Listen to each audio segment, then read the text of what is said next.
White victimhood narratives have been a foundational strategy of white supremacy for over 150 years, consistently deployed to halt racial progress in America. After the Civil War, during Reconstruction, white Southerners portrayed themselves as victims of tyranny when Black Americans were simply gaining their basic rights. In 1868, the appointment of a Black postmaster in Little Rock was described as an expression of contempt, a slap in the face of the state, an unprovoked and unfeeling insult rather than racial progress. The Louisville Courier-Journal in 1875 characterized Reconstruction as a scheme of upturning society and placing the bottom on the top, an effort to legislate the African into an Anglo-Saxon, framing equality as an attack on whiteness. This rhetoric continues today. In 2021, Tucker Carlson claimed, "I have less political power because they're importing a brand new electorate," echoing the same zero-sum thinking used over and over again throughout the century.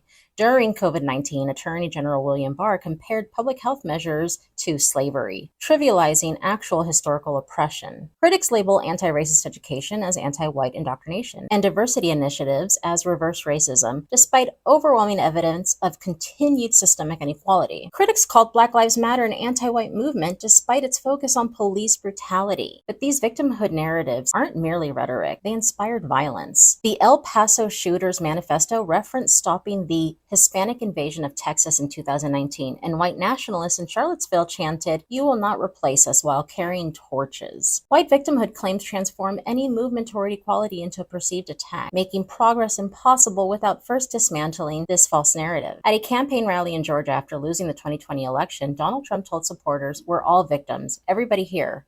All these thousands of people here tonight, they're all victims, every one of you." Consider how many people vehemently deny the impact of racism on marginalized communities while simultaneously positioning themselves as victims. People are openly grieving the perceived loss of white power while denying its existence, creating psychological whiplash for many Americans. We must recognize that white victimhood claims aren't just a tool but a fundamental pillar of white supremacy. In fact, white supremacy cannot sustain itself without white victimhood narratives.